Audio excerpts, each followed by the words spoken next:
সে কোন বন্ধু বলো বেশি বিশ্বস্ত, কার কাছে মন খুলে দেওয়া যায়, কার কাছে সব কথা বলা যায়, হওয়া যায় বেশি আশ্বস্ত। তার নাম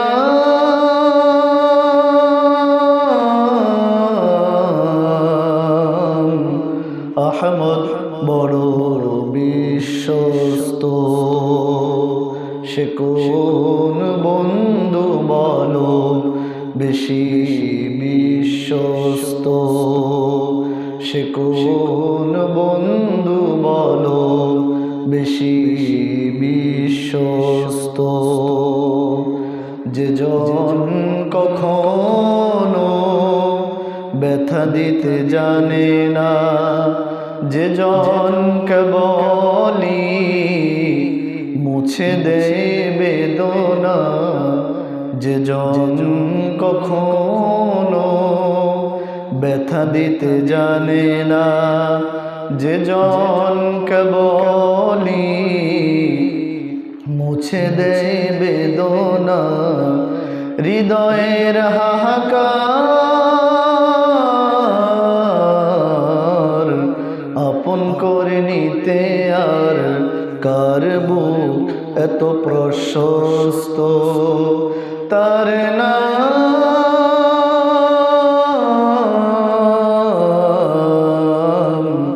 আহমদ, বড় বিশ্বস্ত। তার নাম আহমদ, বড় বিশ্বস্ত। সে কোন বন্ধু বলো বেশি বিশ্বস্ত, মহানবী বলে তারে কেউ বা ডাকে, আমি ডাকি প্রিয়তম। মহানবী বলে তারে কেউ বা ডাকে, আমি ডাকি প্রিয়তম। সে আমার ধ্যান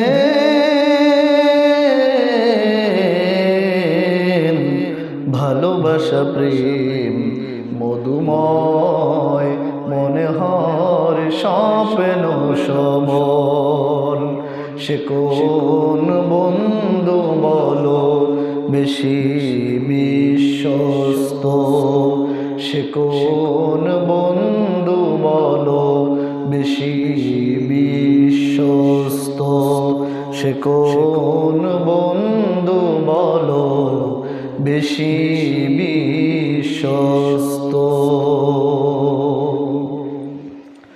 উপস্থিত মোহতারাম মুরব্বিয়ানে কেরাম, মুসল্লিয়ানে আযম, মহান আল্লাহ জাল্লা জালালুহুর দরবারে অসংখ্য অগণিত সুজুদ শুকুর গুজার করে নিচ্ছি যে আল্লাহ তাআলা আমাদেরকে মায়া করে সপ্তাহের শ্রেষ্ঠতম দিন জুমার দিনে সবার আগে মসজিদে সমবেত হওয়ার তৌফিক এবং সুযোগ দান করলেন।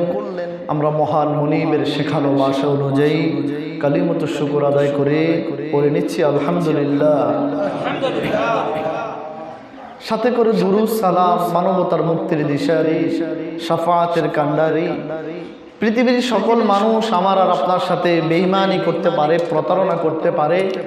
যিনি বেঈমানি কিংবা প্রতারণা করতে পারেন না, করবেন না, তিনি হচ্ছেন আহমদ মুস্তাফা, মুহাম্মদ মুস্তাফা সাল্লাল্লাহু আলাইহি ওয়াসাল্লাম।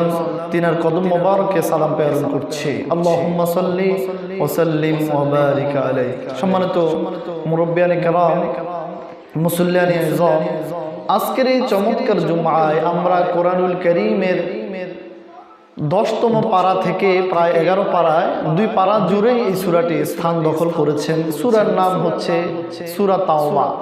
সূরা তাওবার আমরা আজকে 112 নম্বর আয়াত সূরা তাওবার কত নম্বর আয়াত? 112 নম্বর আয়াতকে সামনে রেখে আমরা কথা বলবো। সূরাতুত তাওবার এই 112 নম্বর আয়াতে আল্লাহ তাআলা বিশ্বাসী বান্দাদের, আমরা তো সবাই আল্লাহর বান্দা, সবাই গোলাম, এই গোলামদের মধ্যে বিশ্বাসী আছে, অবিশ্বাসী আছে, আল্লাহকে ডাকে এমন মানুষ আছে, আল্লাহকে ডাকে না এমন মানুষও আছে।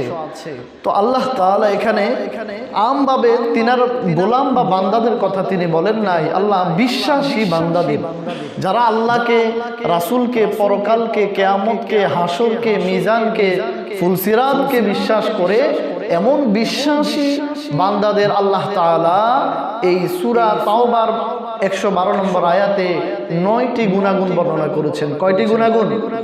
9টি। বিশ্বাসী বান্দাদের 9টি গুণ, 9টি বৈশিষ্ট্য আল্লাহ পাক বর্ণনা করেছেন এই আয়াতে। আমরা সেই 9টি গুণকে আমরা এক এক করে আলোচনা করব। তার আগে আমি আপনাদের বুঝার সুবিধার্থে আয়াতে কারিমাটি একবার তেলাওয়াত করে নিচ্ছি। বিসমিল্লাহির রহমানির রহিম।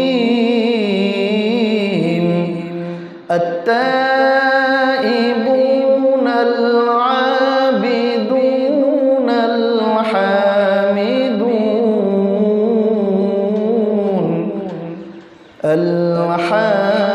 الحامدون السائحون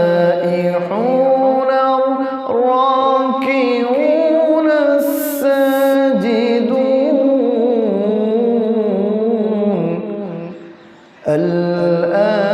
الآمرون بالمعروف والناهون عن المنكر والحافظون لحدود الله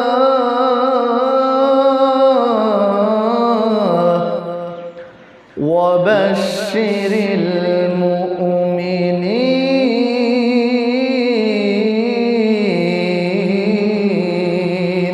সবাই বলুন আল্লাহু আকবার।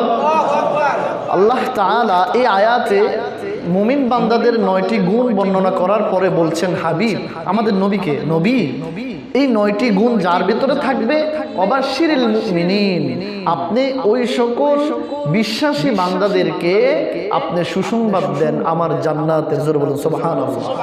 তো সেই 9টি গুণ কি আমরা আর বিলম্ব না করে এক এক করে শুনতে চাই। 1 নম্বরে বিশ্বাসী বান্দাদের আল্লাহ পাক যে গুণ বর্ণনা করেছেন এই আয়াতে, তা হচ্ছে এই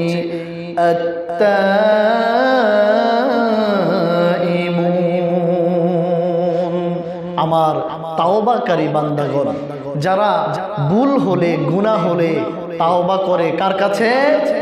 আল্লাহর কাছে। আল্লাহ পাক সেই তাওবাকারী বান্দাদের কথা বলেছেন, এরা বিশ্বাসী। আল্লাহ পাক বলেন, এই দুনিয়াতে জীবন যাপন করতে গিয়ে, পরিবার নিয়ে, সমাজ নিয়ে, রাষ্ট্র নিয়ে চলাচল করতে গিয়ে বান্দারে, যখন তোমার দ্বারা কোনো গুনাহ হয়ে যাবে, অন্যায় হয়ে যাবে, অপরাধ হয়ে যাবে, তখন সাথে সাথে ওই গুনাহ নিয়ে আর দিন অতিবাহিত না করে আমি আল্লাহর কাছে তাওবা করবে। তুমি বান্দা তাওবা করার মাধ্যমে আমি আল্লাহর বিশ্বাসী বান্দা হয়ে যাবে। সুবহানাল্লাহ। বান্দারে গুনাহ নিয়ে পড়ে থাকবে না, তুমি তাওবা করবে। শোনো আমি বলছি, তাওবার মতো তাওবা করলে তোমার কি হবে শোনো।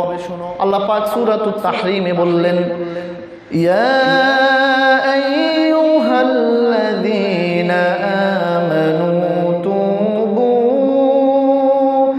ইলাল্লাহি তাওবাতান নাসুহা। আল্লাহ পাক বলেন, ওহে আমার বিশ্বাসী বান্দা আর বান্দি, নারী আর পুরুষ, তোমরা শোনো, তোমরা তাওবাতান নাসুহা, তাওবার মতো তাওবা করো।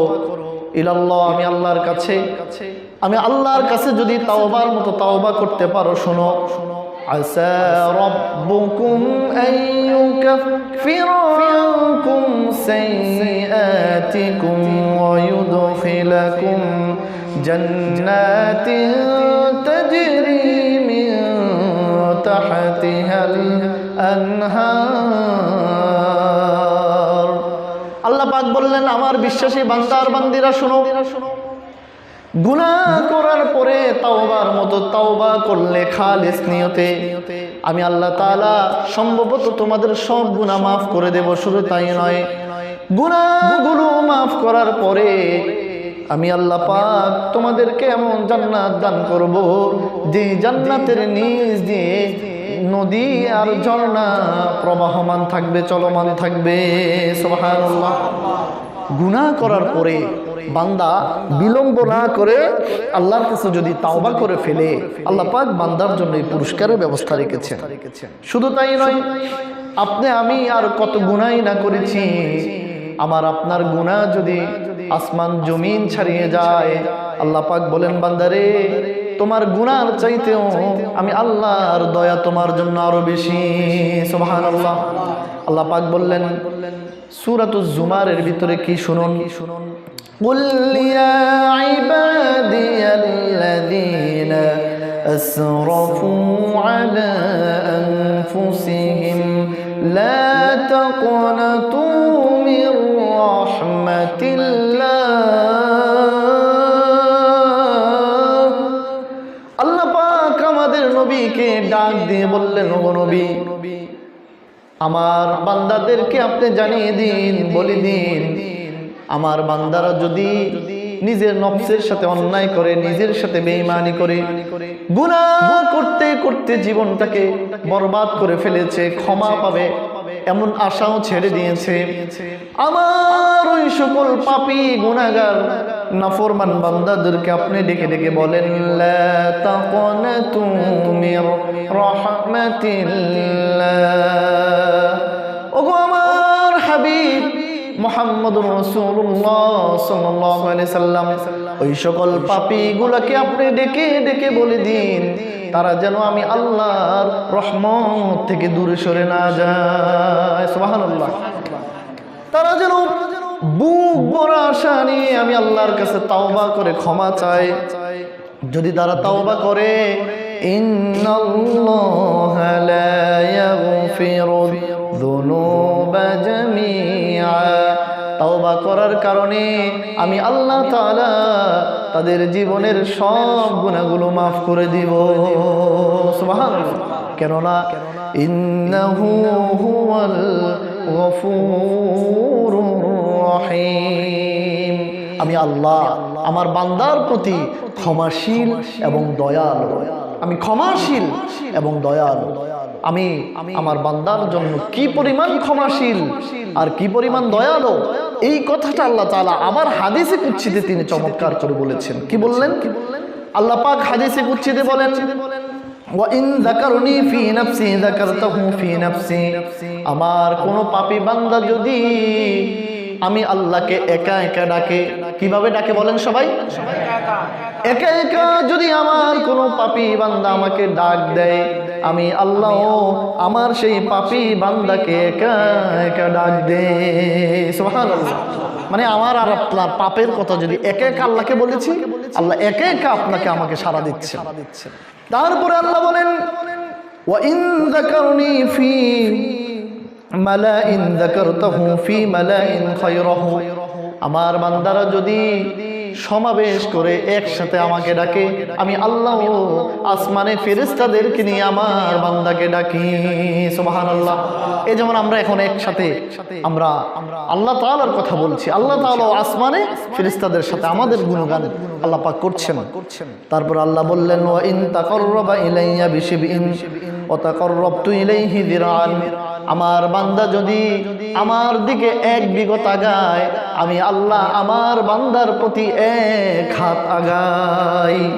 শুধু তাই নয়, আল্লাহ বললেন, যিরাআন মা তাকাররাবতু ইলাইহি বা'আন ওয়া ইন আসানি ইয়ামশি আতাইতুহু হারবান বালা, আমার বান্দা যদি আমার দিকে হেঁটে হেঁটে আসে, আমি আল্লাহ পাক আমার রহমত বরকত নিয়ে ক্ষমা নিয়ে আমার বান্দার দিকে আমি আল্লাহ আমার কুদরতি পা দিয়ে দৌড়াতে থাকি।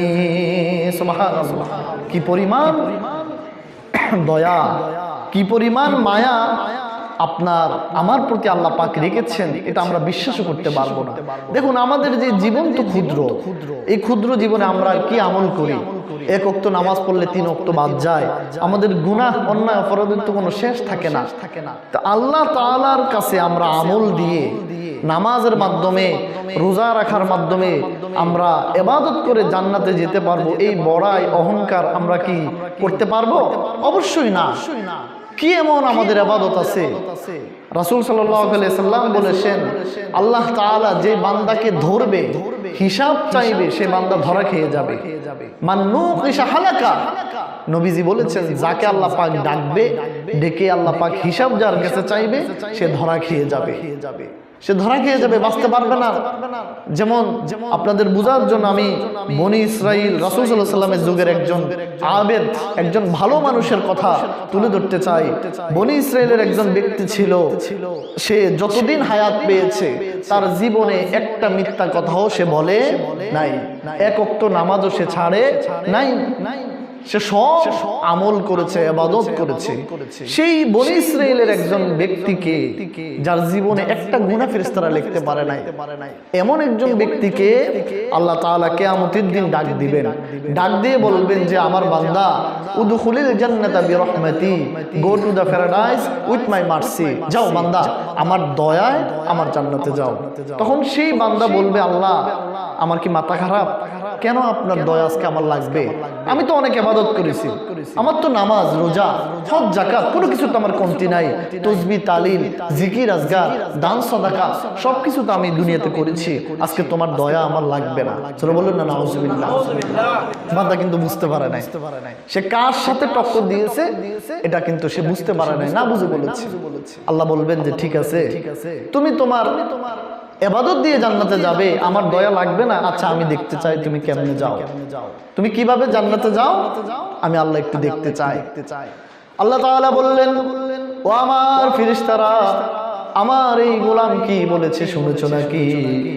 আমার এই গোলাম নাকি সে তার আমল দিয়ে জান্নাতে যাবে, আমার দয়া নাকি লাগবে না? আমি আল্লাহ দেখতে চাই সে কেমনে জান্নাতে যায় তার আমল দিয়ে।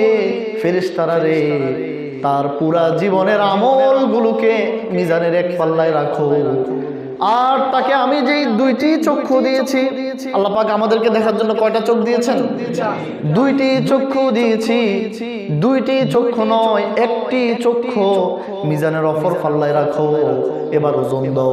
ওজন যখন দেওয়া হবে, বান্দার আমলের চাইতে আল্লাহর দেওয়া চোখের ওজন বেশি হয়ে যাবে।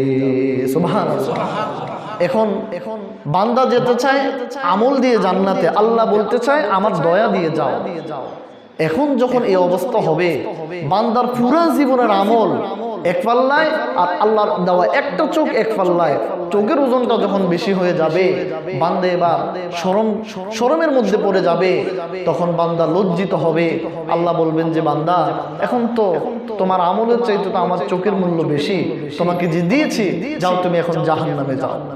বান্দা 2 চোখের পানি ছেড়ে দিয়ে কাঁদবেন, নোরাজারি করবেন, আল্লাহ আমি তো বুঝতে পারি নাই আমার আমল দিয়ে, আমার ইবাদত দিয়ে, আমার নামাজ রোজা দিয়ে জান্নাতে যাওয়া সম্ভব নয়। জান্নাতে যেতে হলে একমাত্র তুমি আল্লাহর দয়া আমার লাগবে, দয়া লাগবে। আল্লাহ বলবেন যে বান্দা যাও, তুমি যেহেতু তোমার ভুল বুঝতে পেরেছো, তোমাকে ক্ষমা করে দিলাম, তুমি জান্নাতে চলে যাও। তো এই জন্য আমরা কখনো ইবাদত নিয়ে আমরা অহংকার করব না। ইবাদত নিয়ে অহংকার করা যাবে? এই বেটা আমি তো রোজা রাখি, এই গ্রামে একটা মানুষ রোজা রাখে না, বলা যাবে? এই বেটা আমি নামাজি, এই গ্রামে একটা মানুষ নামাজ পড়ে না। অহংকার করা যাবে না ভাইয়েরা, আমার চাচা মুরব্বী বাবারা, অহংকার করা যাবে না, অহংকার করা যাবে না। আপনারা হয়তো বা শুনেছেন একজন বেশ্যা মহিলা যে খারাপ কাজ করে, জিনের কাজ করে, সে তার বুকের ওড়না দিয়ে সে একটি তৃষ্ণার্ত কুকুরকে পানি পান করে জান্নাতে যাবে, কারণ এটা আল্লাহর কাছে পছন্দ। আপনি এত বছর আমল করেছেন, ইবাদত করেছেন, এটা দেখার বিষয় না, আপনার আমলটা আল্লাহর কাছে কবুল হয়েছে কিনা এটা দেখার বিষয়। যাই হোক, আমি আরো দিকে যাচ্ছি না। কখনো আমরা আমাদের ইবাদত নিয়ে বড়াই করব না, আমরা ইবাদত নিয়ে অহংকার করব না। এটা অনেক কাহিনী আছে, এগুলো আমি সেদিকে যাচ্ছি না। দেখুন এই যে তাওবা করা, ভুল করলে, গুনাহ করলে আল্লাহর কাছে ফিরে আসার যে নীতি রীতি এটা আমাদেরকে শিখিয়েছেন মুহাম্মদুর রাসূলুল্লাহ সাল্লাল্লাহু আলাইহি ওয়াসাল্লাম। আমাদের নবীজি আমাদেরকে শিখিয়েছেন। হাদিসে এসেছে নবীজি বললেন আল্লাহি, অর্থাৎ আল্লাহর কসম। নবীজি আল্লাহর নামে কসম করে তিনি বলেন ইন্নী আস্তাগফিরুল্লাহ আতুবু ফিল ইয়াউমি আকসারু মিন 70 মাররা। আমার আর আপনার নবী বলেছেন আমি আল্লাহর কসম করে বলি আমি প্রতিদিন আল্লাহর কাছে 70 বার তাওবা করি। নবীজি আল্লাহর কাছে তাওবা করছেন কয়বার প্রতিদিন? 70 বার। চিন্তা করুন তো একবার। অন্য হাদিসে এসেছে নবীজি বলেন আমি আল্লাহর কাছে দৈনিক 100 বার তাওবা করি। তাহলে বুঝেন দুটোটা কিন্তু সহিহ হাদিস, একটা মুসলিমে আর একটা বুখারীতে। নবীজি বললেন 70 বার তাওবা করেন, আবার বললেন 100 বার তাওবা করেন। নবী তো হচ্ছে এমন একজন নবী যাকে আল্লাহ পাক আগের গুনাহ পরের গুনাহ সব গুনাহ মাফ করেছেন। নবীজির জীবনে কোনো গুনাহ নাই, কোনো গুনাহ নাই নবীজির জীবনে। তাহলে নবীজি যদি দৈনিক 70 বার 100 বার তাওবা করেন, আমাদের তো মনে হয় গুনাহ নাই। আমাদের গুনাহ আছে? যে অবস্থা, আমাদের গুনাহ আছে নাকি নাই? তাইলে আমরা কয়বার করি বলেন তো? আমরা তো একবারও করি না। আমরা তো আল্লাহর কাছে একবারও তাওবা করি না। আমরা যখন সুযোগ পাবো, আমরা যখন ফ্রি থাকবো, তখন আমরা গীবত না করে শেকাত না করে আমরা জপব আস্তাগফিরুল্লাহ আস্তাগফিরুল্লাহ আস্তাগফিরুল্লাহ আস্তাগফিরুল্লাহ। এই তাসবিহ একেবারে ছোট। এই আস্তাগফিরুল্লাহ এটার অনেকগুলো ফজিলত রয়েছে। আস্তাগফিরুল্লাহর একটি ফজিলত হচ্ছে যে মানুষগুলো দুশ্চিন্তায় ভোগে, অনেক মানুষ আছে না বিভিন্ন কারণে দুশ্চিন্তা, মেয়ের বাড়ি এটা দিতে পারে না দুশ্চিন্তা, ঈদ আসতেছে মার্কেট কেমনে করবে দুশ্চিন্তা, ঘরে খাবার নাই টেনশন, হ্যাঁ অনেক রকমের টেনশন। নবীজি বলেছেন টেনশন দূর হবে আস্তাগফিরুল্লাহর মাধ্যমে। খাবার যাদের অভাব আছে, চাকরি নাই বাকরি নাই, তারা যদি নিয়মিত আস্তাগফিরুল্লাহ আস্তাগফিরুল্লাহ পড়ে আল্লাহ পাক তার রিজিকের অভাব দূর করে দিবে। নবীজি আবার বলেছেন আস্তাগফিরুল্লাহ আস্তাগফিরুল্লাহ, এটা যারা বেশি বেশি পড়বে আল্লাহ পাক এই আস্তাগফিরুল্লাহর কারণে বিপদ থেকে আল্লাহ মুক্ত করে দিবেন। আপনাকে জমিনে কিছুক্ষণ পর আপনি খের কাটতে যাবেন, আপনাকে একটা ভয়ঙ্কর সাপ কামড় মারবে, এটা আপনার লেখা আছে, কিন্তু আপনি যে আস্তাগফিরুল্লাহ আস্তাগফিরুল্লাহ জপলেন, আপনাকে এই আস্তাগফিরুল্লাহর মাধ্যমে আল্লাহ বিপদটা দূর করে দিলেন। আপনি কিছুক্ষণ পরে গাড়িতে অ্যাক্সিডেন্ট হবেন, এটা লেখা আছে, আপনি আস্তাগফিরুল্লাহ আস্তাগফিরুল্লাহ এই আমলটার কারণে আল্লাহ ওই অ্যাক্সিডেন্টটা আপনার আমলনামা থেকে মাইনাস করে দিলেন। সুবহানাল্লাহ। এজন্য আমরা যখন এই সুযোগ পাবো আস্তাগফিরুল্লাহ সুবহানাল্লাহ আলহামদুলিল্লাহ, এই বাক্যগুলো অনেক ছোট কিন্তু এগুলোর ফজিলত অনেক বেশি। সুবহানাল্লাহ বললে আপনার জন্য জান্নাতে কি পরিমাণ একটি গাছ জন্মায় আপনি কল্পনা করতে পারবেন না। প্রিয় বন্ধুগণ আমার, আমি সূরাতুত তাওবার 112 নম্বর আয়াত দিয়ে আজকে আলোচনা শুরু করেছিলাম। সেখানে আল্লাহ তাআলা মুমিনদের কয়টি গুণ বর্ণনা করেছেন? 9টি গুণ। বিশ্বাসী বান্দাদের আল্লাহ পাক 9টি গুণ বর্ণনা করেছেন। 1 নম্বর কি ছিল?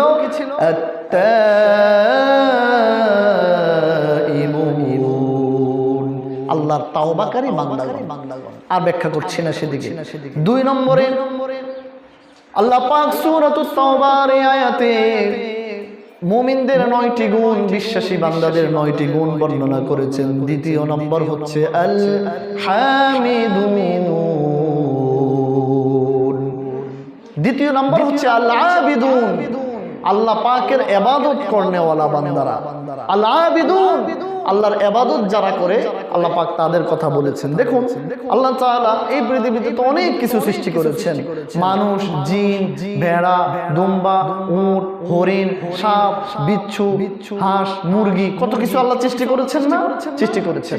কিন্তু সবাইকে আল্লাহ পাক মানুষের জন্য সৃষ্টি করেছেন। আর মানুষকে কেন সৃষ্টি করেছেন? আল্লাহ পাক সূরা জারিয়াতে বলছেন 27 পারা, ওয়ামা খালাকুতুল জিন্না ওয়াল ইনসা ইল্লা লিয়াবুদুন। আল্লাহ পাক বলেন আমি জিনকে, জিন হচ্ছে অদৃশ্য জাতি যেটা দেখা যায় না, আল্লাহ পাক বলেন জিন্না জিনকে ওয়াল ইনসা মানুষকে আমি আল্লাহ তাআলা একমাত্র আমার ইবাদতের জন্য সৃষ্টি করেছি। তাহলে আমাদেরকে বানানো, আমাদেরকে সৃষ্টি করা, দুনিয়াতে পাঠানো, এর পেছনে আল্লাহ পাকের একটি সুনির্দিষ্ট উদ্দেশ্য আছে না নাই? আছে। সেই উদ্দেশ্যটা কি? উদ্দেশ্যটা হচ্ছে আমরা আল্লাহর গোলামি করব। জোরে বলেন আমরা কার গোলামি করব? আল্লাহর গোলামি করব। তা আমরা তো কখনো কখনো মানুষের গোলামি করি।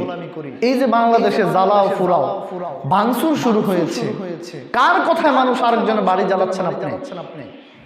আপনি কার কথায় ঘর পুড়িয়ে দিচ্ছেন, বাড়িতে আগুন দিচ্ছেন? এগুলো তো বাংলাদেশের সম্পদ। এগুলো কার সম্পদ? বাংলাদেশের সম্পদ। বাংলাদেশের মানুষ এত রকমের তাচ্ছিরা হতে পারে আমার বুঝে আসে না। আমি অপরাধ করেছি তো আমার জন্য দেশের আইন নাই? বলেন আইন আছে কি না? আইন তো আছে। আইনকে আইনের গতিতে আগাতে দেন। আপনি আইন কেন নিজের হাতে তুলে দিচ্ছেন? আপনি আইন তো নিজের হাতে তুলে নিতে পারেন না। কালকে দেখলাম একজনে একটা বিশ্ববিদ্যালয়ের একেবারে 2-3 তলা উপরে সাইনবোর্ড খুলতে গিয়ে নিজে পড়ে ফটা শেষ।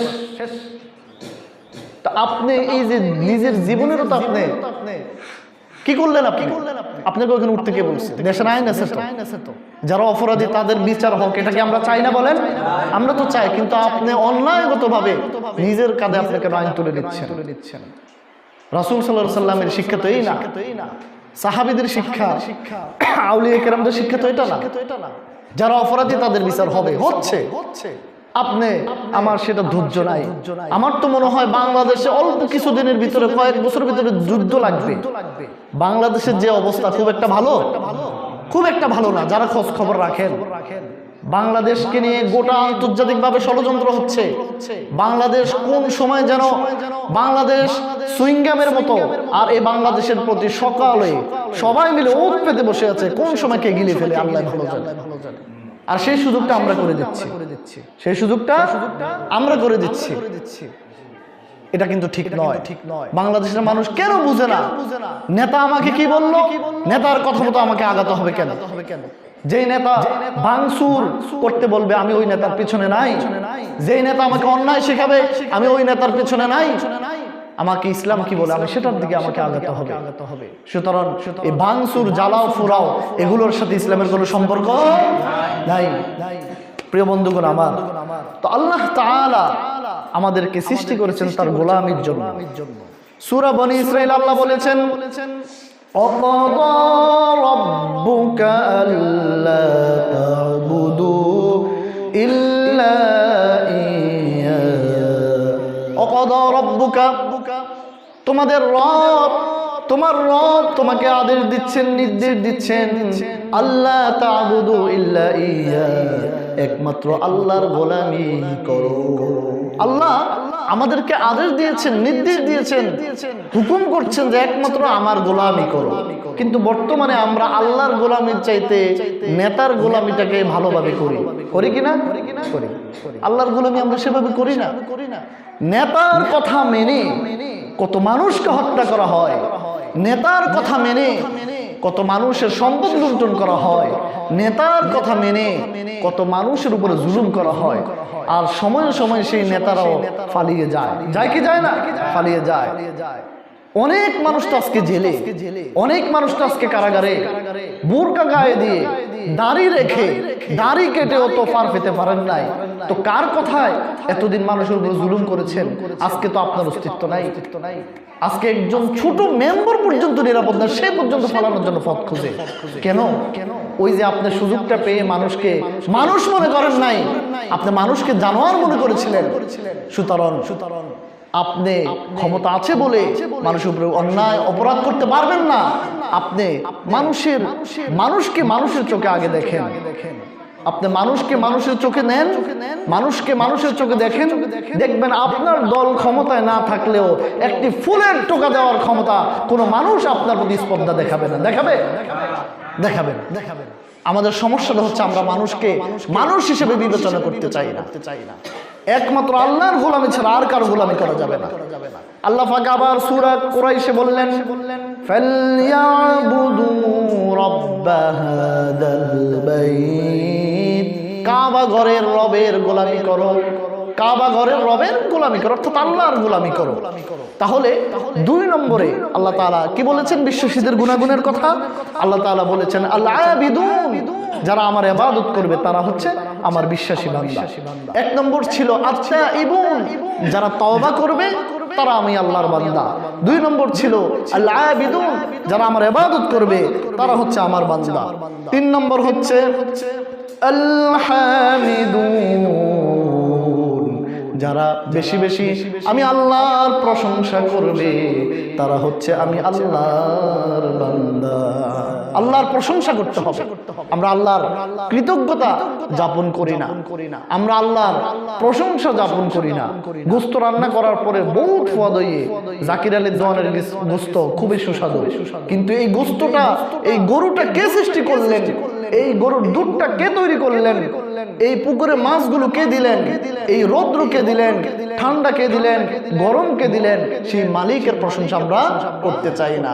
গাছের ডাবটা খুব সুস্বাদু, আপেলগুলো খুব মিষ্টি, লেবুটা খুব ভালো, এই যে আমরা ফলের প্রশংসা করি, গাছের প্রশংসা করি, গাছের বাগানের মালিকের প্রশংসা করি, কিন্তু একবার আমরা আল্লাহকে একটা ধন্যবাদ, একটা থ্যাংক ইউ, একবার শুকর আদায় করে আলহামদুলিল্লাহ বলতে আমরা চাই না, কৃপণতা করি। অথচ আল্লাহ বললেন সাব্বাহা লিল্লাহি মা ফিস সামাওয়াতি ওয়া মা ফিল আরদ, আসমান সমূহে এবং জমিনে এবং উভয়ের মাঝে যা কিছু আছে সকল কিছু সব সময় আমি আল্লাহর নামে তাসবিহ জপে। সুবহানাল্লাহ। এই যে পাথর, এই পাথর আল্লাহর নামে তাসবিহ জপে, এই যে ধুলিকণা বালিকণা সেগুলো আল্লাহর নামের তাসবিহ জপে। গাছ, আপনি দেখি গাছ নড়ে, গাছের পাতা নড়ে, কিন্তু গাছের পাতা নড়ে না, গাছের পাতা নড়ে নড়ে আল্লাহর জিকির করে। সুবহানাল্লাহ। সেটা আমরা বুঝি না, কিন্তু আমরা মানুষ এতই অদম, আমরা মানুষ এতই অকৃতজ্ঞ, আমরা আল্লাহকে শুকর গুজার করতে চাই না, আল্লাহর শুকরিয়া আদায় করি না আমরা। তাহলে আল্লাহ পাক বললেন 3 নম্বরে আমার বিশ্বাসী বান্দাগণ হচ্ছে তারা যারা বেশি বেশি আমি আল্লাহর শুকর গুজার করে। 9টির ভিতরে আমি 3টির মোটামুটি ব্যাখ্যা করেছি, আরগুলো এমনি বলে যাচ্ছি, সময় নাই। 4 নম্বর হচ্ছে আল্লাহ পাক বলেছেন আস-সাইমুন, যারা রোজা পালন করবে, সিয়াম পালন করবে, তারা হচ্ছে আমার বিশ্বাসী বান্দাগণ। এই যে রোজার মাস আসতেছে, আমাদের মোটামুটি নিয়ত করতে হবে, শরীরকে বুঝাতে হবে যে রোজার মাস আসতেছে, আমাকে রোজা রাখতে হবে। কারণ রোজা এটা হচ্ছে একটি ফরজ বিধান, কোনোভাবেই প্রাপ্তবয়স্ক নারী এবং পুরুষ তার থেকে রোজা কোনোভাবে বাদ যেতে পারবে না। এখন থেকে মন মস্তিষ্ক, ব্রেনকে, মনকে বুঝাতে হবে যে আমি বিগত বছরে রোজা ভেঙেছি, এবছর থেকে একটা রোজাও আমি আর ভাঙবো না। এ নিয়ত করা যাবে কি যাবে না? যাবে, অবশ্যই এটা করতে হবে। 4 নম্বর। 5 নম্বরে আল্লাহ তাআলা বলেছেন আর রাকিউন, যারা রুকু করে। এই যে আমরা নামাজ পড়তে এসেছি, রুকু করব কি করব না? করব। রুকুকারী যারা তারা আমার বিশ্বাসী বান্দা। তারপরে 6 নম্বরে আল্লাহ পাক বলেছেন আস-সাজিদুন, যারা সিজদা করে, আমরা নামাজের মাধ্যমে সিজদা করব। তারপর আল্লাহ পাক 7 নম্বরে বলেছেন আল আমিরুনা বিল মারুফ, যারা সৎ কাজের আদেশ করবে। তারপর আল্লাহ পাক 8 নম্বরে বলেছেন অন্নাহুনা আনিল মুনকার, যারা আমি আল্লাহ তাআলার পক্ষে, যারা যেগুলো ইসলামের বিপক্ষে যায়, অসৎ কাজের প্রতি যারা নির্দেশ নিষেধ করবে, তারা হচ্ছে আমার বিশ্বাসী বান্দা। আর 10 নম্বরে আল্লাহ পাক বলেছেন ওয়াল হাফিজুনা লিহুদুদিল্লাহ, 9 নম্বরে আল্লাহ পাক বলেছেন ওয়াল হাফিজুনা লিহুদুদিল্লাহ, যারা আমার আইনের, আমার ফরজগুলোকে হেফাজত করবে, তারা হচ্ছে আমি আল্লাহর বিশ্বাসী বান্দা। তো আল্লাহর ফরজ কি? ফরজ হচ্ছে ঈমান আনা, ফরজ হচ্ছে নামাজ পড়া, ফরজ বিধান হচ্ছে রোজা রাখা। এগুলো হচ্ছে আল্লাহ পাকের ফরজ বিধান। এগুলোকে যারা হেফাজত করবে আল্লাহ তাআলা বলেছেন তারাও হচ্ছে আমার বিশ্বাসী বান্দা। তাহলে বলেন সূরাতুত তাওবার ভিতরে, সূরাতুত তাওবার 112 নম্বর আয়াতে আল্লাহ পাক বিশ্বাসী